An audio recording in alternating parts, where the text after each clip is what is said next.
Pour faire le bilan de la session, je pense que le titre est assez évocateur.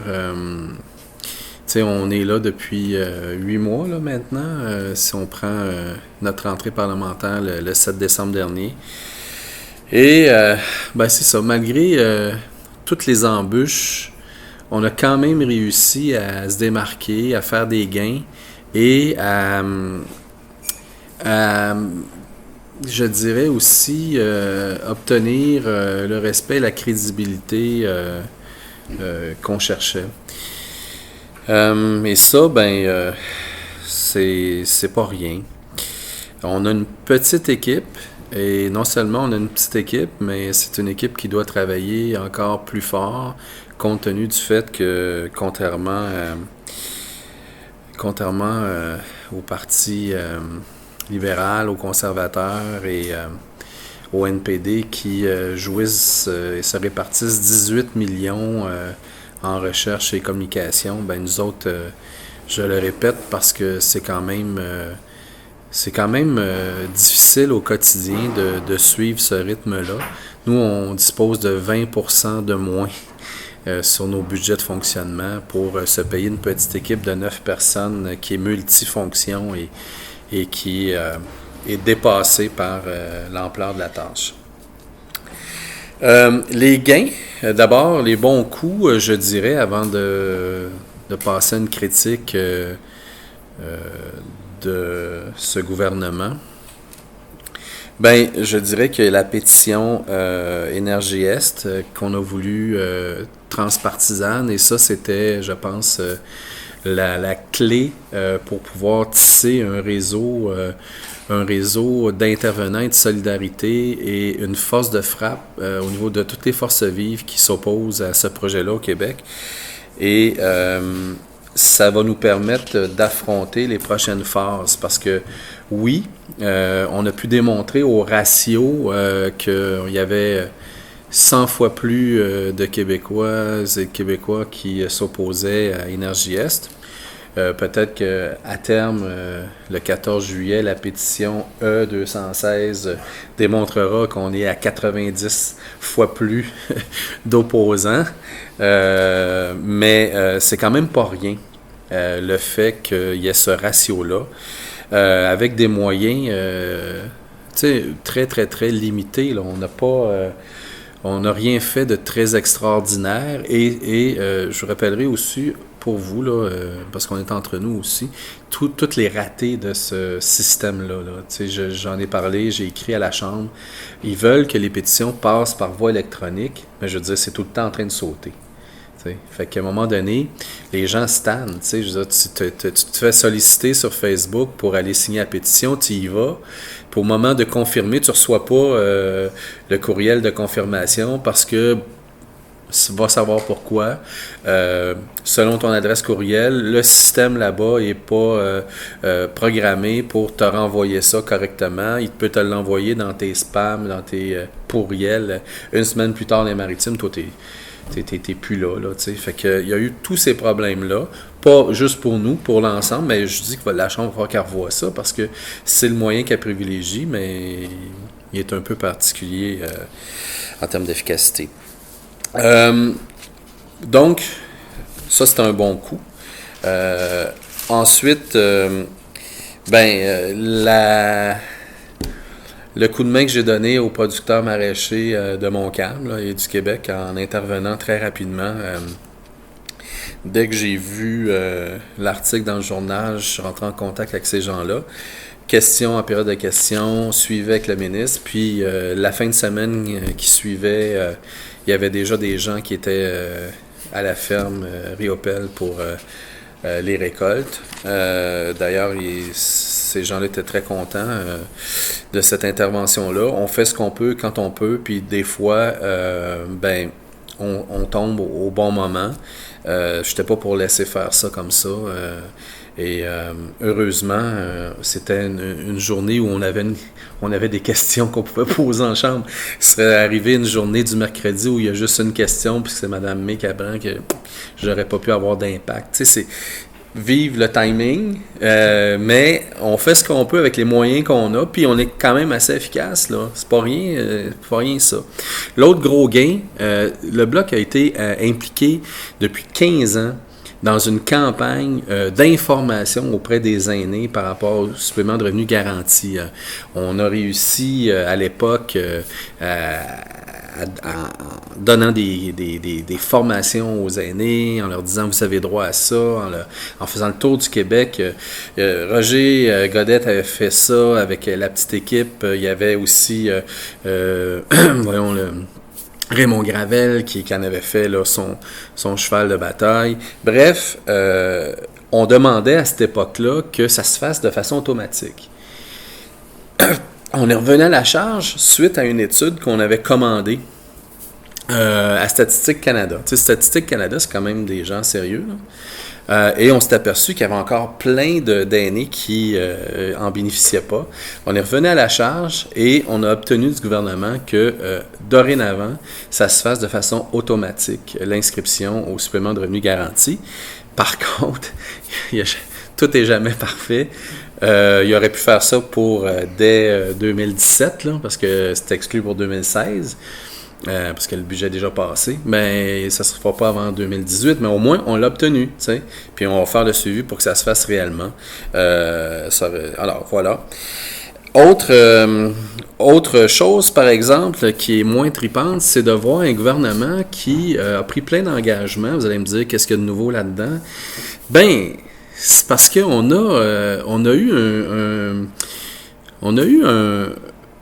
un enjeu pendant cette campagne-là où le Parti conservateur, il fallait le sortir du pouvoir.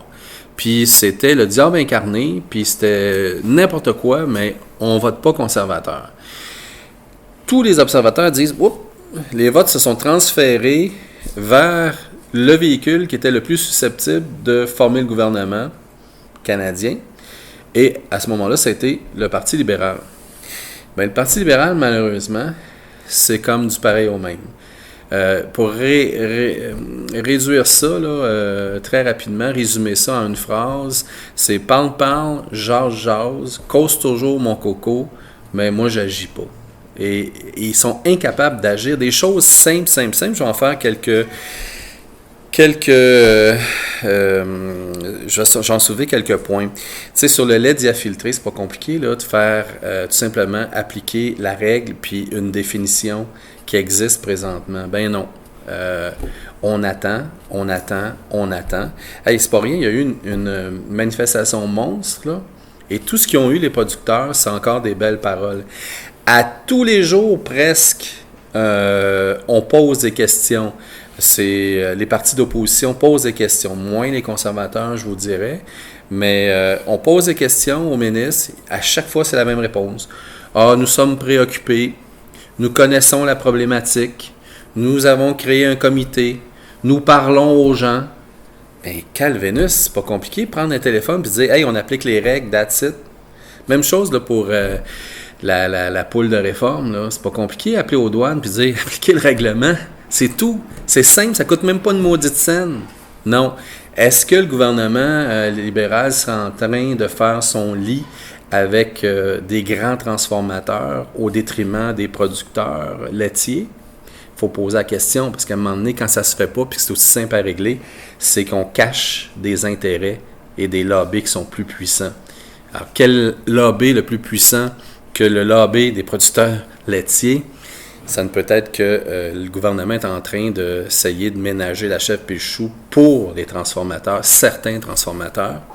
Alors, il faudrait peut-être, comme disait un journaliste que je rencontrais il n'y a pas longtemps, suivez l'argent. Autre raté de ce gouvernement-là, mais là, je pourrais vous en parler des heures, puis je vais essayer de me contenir, c'est l'aide médicale à mourir. Tu sais, c'est épouvantable, tant au niveau de la forme qu'au niveau du fond. La forme, là, c'est le bulldozer exécutif au mépris de l'Assemblée législative. Là. Hein? Ils ont beau dire, écoutez, ça va être un vote libre. Hey. Les libéraux se sont levés là, massivement pour voter comme la ministre. Et certains se sont levés. Je me suis demandé s'ils n'étaient pas désignés pour que ça ait l'air vraiment d'un vote libre. Là, ça n'avait pas de maudit bon sens. On a bulldozé ce projet-là en sortant l'épouvantail à moineaux du 6 juin comme échéance. Là. Puis on a fait les affaires tout croche. Et là, c'est pas juste moi qui le dis, là. Le barreau du Québec, Peter Hogg, qui est le constitutionnaliste le plus cité dans les arrêts de la Cour suprême, quel que soit l'arrêt, il est cité plus de 1000 quelques fois comme constitutionnaliste, là, hein, c'est pas rien, qui dit C14 est inconstitutionnel. L'avocat qui a plaidé en Cour suprême, qui a gagné en Cour suprême, qui est d'ailleurs, entre guillemets, parce que ça le fait bien réagir, et qui est en chaise roulante, n'est-ce pas? Et qui est tanné de se faire dire qu'il est une personne vulnérable là, par la ministre, là, puis qu'il faut le protéger. Là. Regarde, il a plaidé en Cour suprême. C'est pas parce qu'il est en chaise roulante qu'il n'a pas une autonomie. Hein? Il est en chaise roulante, il a plaidé en Cour suprême, il a gagné, puis la ministre dit qu'elle veut le protéger contre lui-même. Puis, lui, l'avocat de la famille Carter, avec lequel j'ai été en contact étroit, Josh Patterson, de la Ligue des libertés civiles de la Colombie-Britannique. Nous, le NPD, le Parti vert, on avait tous la même position par rapport aux critères de mort naturelle, vraisemblablement prévisible, à l'effet que Kay Carter n'aurait pas eu accès à l'aide médicale à mourir, parce que, à moins de dire qu'on discrimine en fonction de son âge, ou qu'on discrimine en fonction de la maladie. Jamais la Cour suprême va admettre une loi qui, pour qu'elle soit applicable, puis que la mesure disculpatoire, pour avoir accès à la mesure disculpatoire, ça procède d'une discrimination. Fait que ce projet de loi-là, qui a été bloqué, tu sais, on dira ce qu'on voudra, le Sénat pouvait faire œuvre utile pour une fois. Et ils ne sont pas allés de main morte. On a vu ce qu'on n'avait jamais vu dans l'histoire du Sénat canadien, là. Des conservateurs, des libéraux qui sont considérés indépendants du caucus, mais ils ont été nommés par des libéraux, s'unir pour bloquer, faire un amendement majeur, l'entêtement encore du ministère de la Justice et de la ministre qui écoute ces fonctionnaires du ministère de la Justice. Lequel ministère de la Justice, vous ferez remarquer, a perdu en cours 3 fois. T'sais? Mais il n'a pas encore compris. Et là, le pire là-dedans, c'est pas ça. Le pire là-dedans, c'est que on va faire porter le fardeau pour avoir gain de cause, pour avoir accès à l'aide médicale à mourir, on va faire porter le fardeau sur les personnes les plus vulnérables de notre société. Qui de plus vulnérable, de plus fragile qu'une personne qui souffre, qui est atteinte d'une maladie, d'une affection, d'un handicap grave, irrémédiable, qui lui provoque des souffrances intolérables? Qui de plus vulnérable que cette personne-là? C'est cette personne-là que la loi devait protéger, et c'est à ces personnes-là que la loi devait répondre. Puis le fond, je sais que je suis long, mais le fond de ce problème-là, là, c'est ma vie, ma mort, ça m'appartient, à moins que tu veuilles mourir à ma place. OK? Et le droit, l'état de droit, notre société, a toujours consacré l'autodétermination de la personne. Tu es en situation d'urgence extrême à l'hôpital et tu vas devoir signer un consentement libre et éclairé pour qu'on intervienne. Nul ne peut intervenir sur ta personne sans ton consentement libre et éclairé. Alors pourquoi, au moment le plus intime de la vie d'un être humain, sa mort, l'État se donnerait le droit de t'enlever l'autodétermination de ta personne? C'est ça que cette loi-là est en train de faire en disant aux personnes atteintes de maladies dégénératives, on considère pour le bien commun, comme si on allait mourir à sa place, on considère pour le bien commun que non, tu n'as pas accès à ça. Ben, la Cour suprême va dire que c'est une atteinte à la liberté, au droit à la vie de la personne atteinte. Et pourquoi?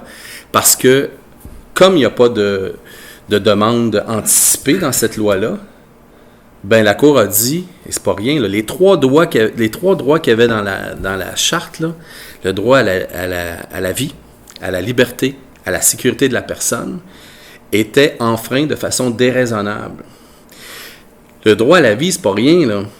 Le droit à la vie parce que la Cour dit, en prohibant, en interdisant à la personne le droit d'avoir accès à l'aide médicale à mourir, on la force à mettre fin à sa vie de façon prématurée, plutôt qu'elle puisse attendre jusqu'au moment où c'est intolérable pour elle de vivre dans cet état-là.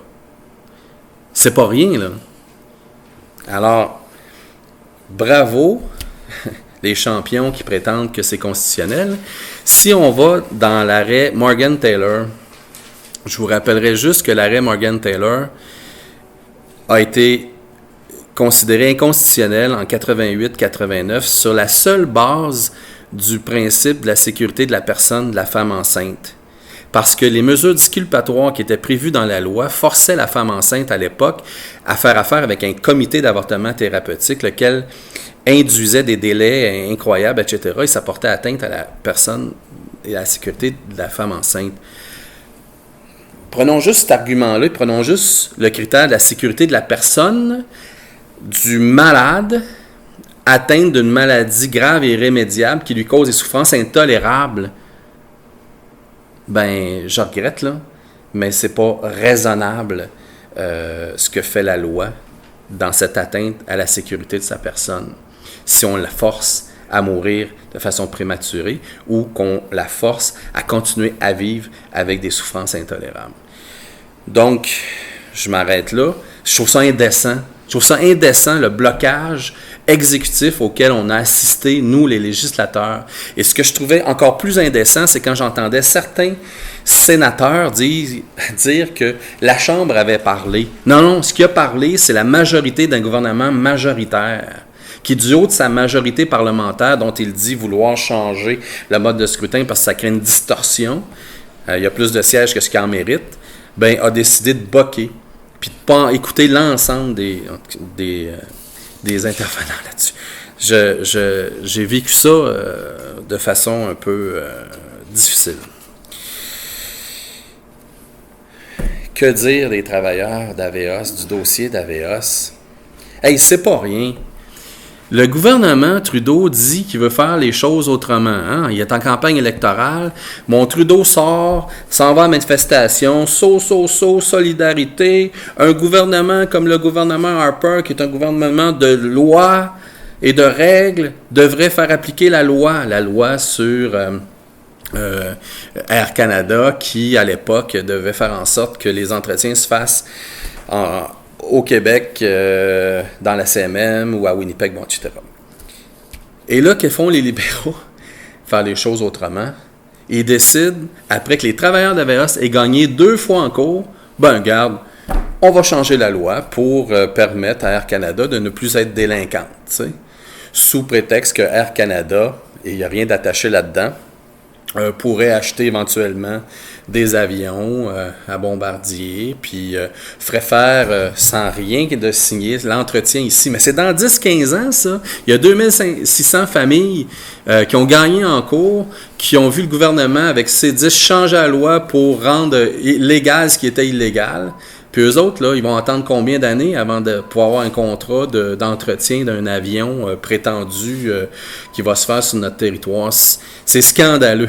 C'est scandaleux. Après ça, on s'étonne que le monde est cynique par rapport aux politiciens. Ben nous autres, là, malgré le peu de questions qu'on avait, ce dossier-là, on l'a porté à bout de bras, le dossier d'Aveos.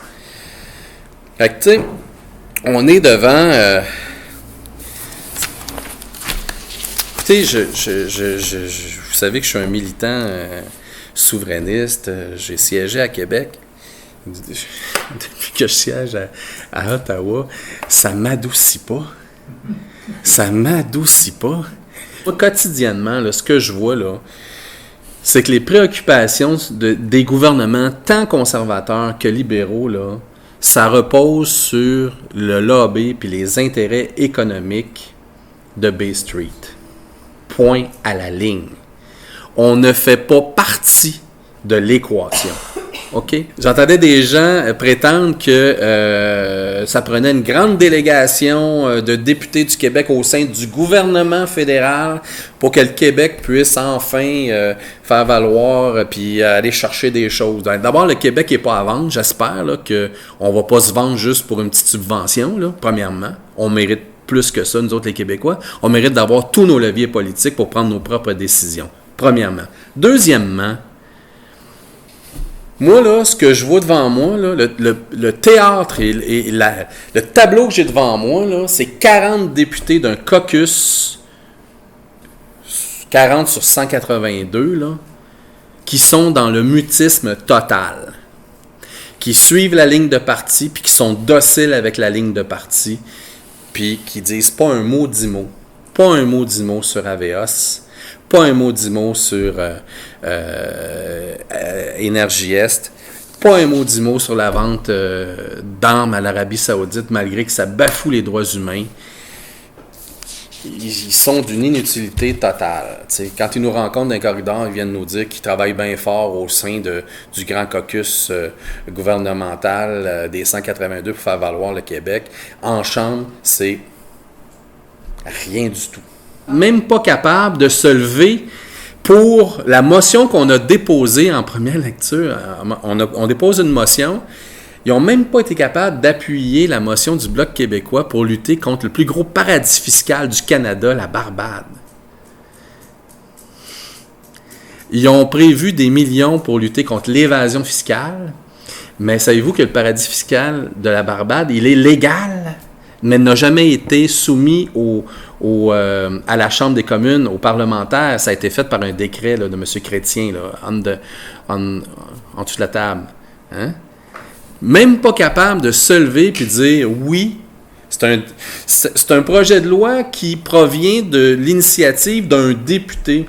Il n'est même pas supposé d'avoir de ligne de parti là-dessus. C'est Gabriel Sainte-Marie, qui est un brillant économiste, qui fait partie de notre équipe, qui a amené, c'est notre premier projet de loi. C'est des milliards et des milliards de dollars qu'on aurait pu avoir pour prendre soin de notre monde.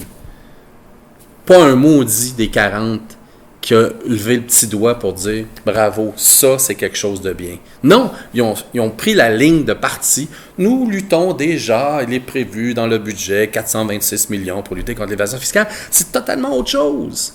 Totalement autre chose. Ce qui est clair, c'est que les valeurs libérales, ils vont fluctuer au gré du dollar et non pas selon la volonté des citoyennes et des citoyens du Québec. Puis, ce qui est sous-jacent aux politiques pan-canadiennes, puis ce qui confine toujours et déjà les intérêts nationaux du Québec à l'arrière-ban, c'est cette machine ontarienne de Bay Street qui décide pour le reste du Canada ce que seront les politiques pan-canadiennes et économiques de cet autre pays qui n'est pas le mien. Mais jamais il parle de la nation québécoise. Nous n'existons pas comme nation, c'est oblitéré du discours libéral. Ça n'existe pas. Comprends-tu? Mais les nations autochtones, eux autres, elles existent. Nous, on reconnaît les nations autochtones.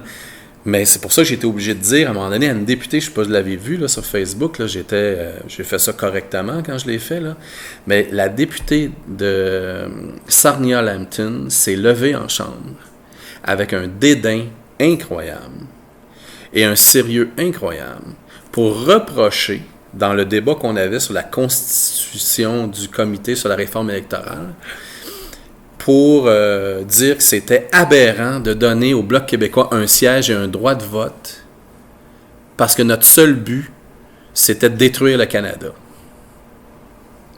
Je l'ai ramassé élégamment, puis j'y ai fait un petit cours de démocratie.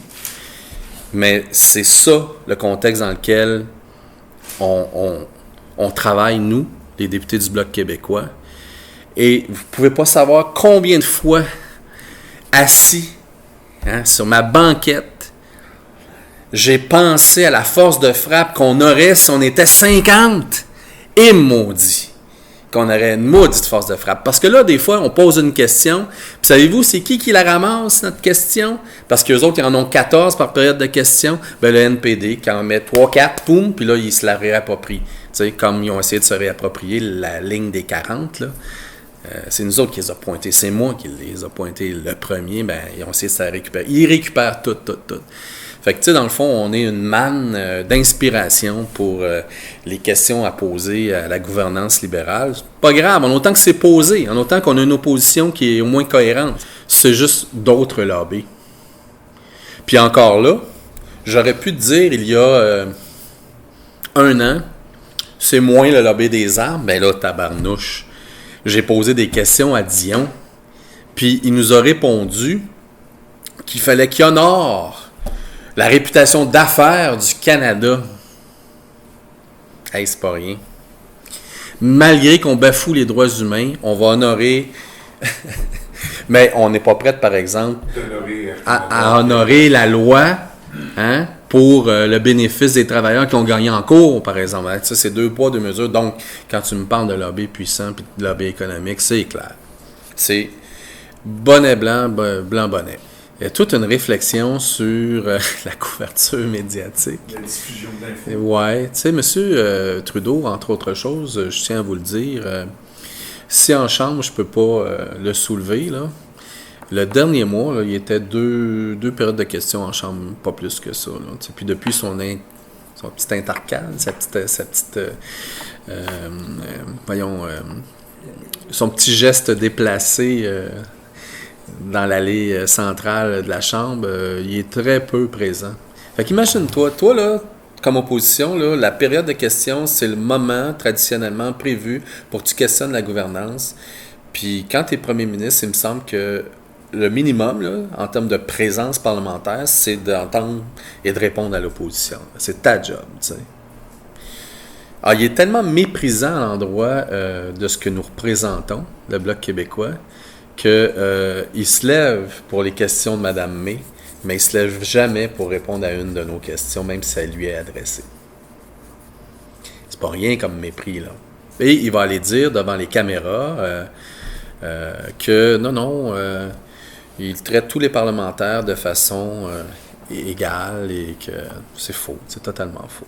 Tant que les Québécois vont payer de l'argent à l'État fédéral, ils ont le droit d'avoir des députés du Bloc québécois à Ottawa, tu sais, qui, eux, les défendent sans compromission et sans compromis. Peu importe les arbitrages. Notre seul arbitrage, c'est est-ce que c'est bon pour les Québécoises et les Québécois. C'est ça l'arbitrage qu'on a à faire. Même s'il y en a 40 dans le gouvernement, là, c'est 0 pin bar, c'est silence radio pour parler de et défendre nos intérêts. C'est ça la réalité. Quand il faut que tu te battes pour avoir un droit de parole, là, qu'il faut que tu quémandes ton droit de parole, là, qu'est-ce que ça fait un parlementaire si ça ne peut pas parler, prendre la parole?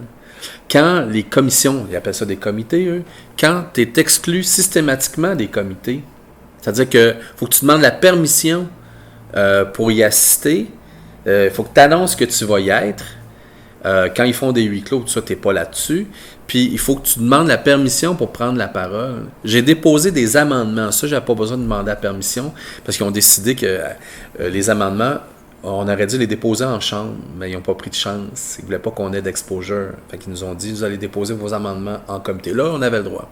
Des députés libéraux qui ne sont pas là pour débattre en comité. Tu sais, on dit, va sur le site, là, c'est marqué que tout se passe en comité. La job d'un parlementaire, c'est ce qui se passe en comité. C'est pas juste la période de questions, c'est en comité qu'il y a bonification des lois, puis bon, etc., que le travail parlementaire prend son sens.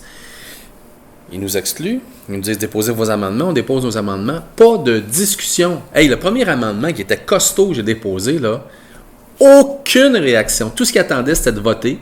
Le mandat, c'était de voter contre, that's it. Cause toujours, mon coco, quand tu auras fini là, ton 2 minutes d'intervention pour présenter ton argument, on vote en bloc contre. C'est ça le mot d'ordre. On ne répond même pas, on ne dit même pas pourquoi on va voter contre. Quand on se retrouve en commission parlementaire ou en comité et qu'on doit bonifier ou discuter, défendre un projet de loi et discuter de pourquoi on veut exclure l'amendement, ne pas adopter l'amendement de l'opposition qui représente la majorité de la population qui a voté. Toutes les oppositions ont eu plus de votes que le gouvernement. Quand tu es conscient de ce que tu as obtenu comme mandat, tu n'exerces pas le pouvoir de manière absolue. Tu es ouvert en commission. Moi, j'ai vu plusieurs commissions parlementaires à Québec où nous avons réussi à bonifier le projet de loi. Mais là, sur C14, c'était tout ce qui est substantiel, vous votez contre. Pas de discussion, on est pressé, on a la vérité. Ça, c'est du mépris du pouvoir législatif. Peu importe si sa ligne de parti existe depuis des années, depuis 100 ans, etc. Il y a une manière de l'exercer qui atteint son compte, c'est-à-dire qu'il est la même maudite manière que les conservateurs ont fait. Et c'est ça qui est si choquant. Parce qu'il y a des gens qui, de bonne foi, ont voulu sortir le gouvernement conservateur pour mettre les libéraux au pouvoir en pensant que ce serait différent. Il y a eu autant de bâillons en peu de temps que... Et même, ils ont sorti, à un moment donné, je ne sais pas si vous vous souvenez, là, ils ont sorti le bazooka, le bâillon des bâillons, la motion 6. Là. Écoutez, ça nous enlevait tous les droits. C'est épouvantable, tu sais. Puis là, s'il n'y avait pas eu l'altercation là, dans l'allée centrale, là, ils auraient persisté. Ils ont voulu se racheter, ils l'ont enlevé. On a fait un point de presse commun, les oppositions. Et j'ai dit, M. Trudeau s'est excusé noblement ce matin, il doit faire un geste supplémentaire, retirer M6, et là, ça va réparer le climat. Ils l'ont fait, bravo, mais ils n'étaient pas partis pour ça. Ils étaient partis tout simplement pour épuiser les oppositions, à faire tomber les débats. Écoutez, c'était du jamais vu. C'est pour ça que je suis aussi... Parce que tout ça, là, est-ce que c'est vraiment ramené dans un salon? T'sais? À la fin de la journée, certains sénateurs ont reconnu leur maître. On lâché. Ah non, ils ont reconnu leur maître. Et c'est ça le problème. T'sais, le sénateur Joyal s'est tenu debout. Il a proposé un amendement qui faisait en sorte qu'avant même que la loi devienne effective, elle soit envoyée à la Cour suprême pour un avis sur sa constitutionnalité. Puis, ça n'a pas passé. Et là, je pense que c'est pas exagéré de dire qu'à la fin de la journée, certains sénateurs ont reconnu la main qui les fait manger. Hein? Et ça, je ne suis pas surpris de ça. Là, c'est pas ça le problème. T'sais. C'est que la ténacité qu'il y avait... Écoute, moi, j'ai entendu... Je suis allé, moi, m'asseoir dans les gradins pour les entendre. Je fais mes affaires de façon rigoureuse, là.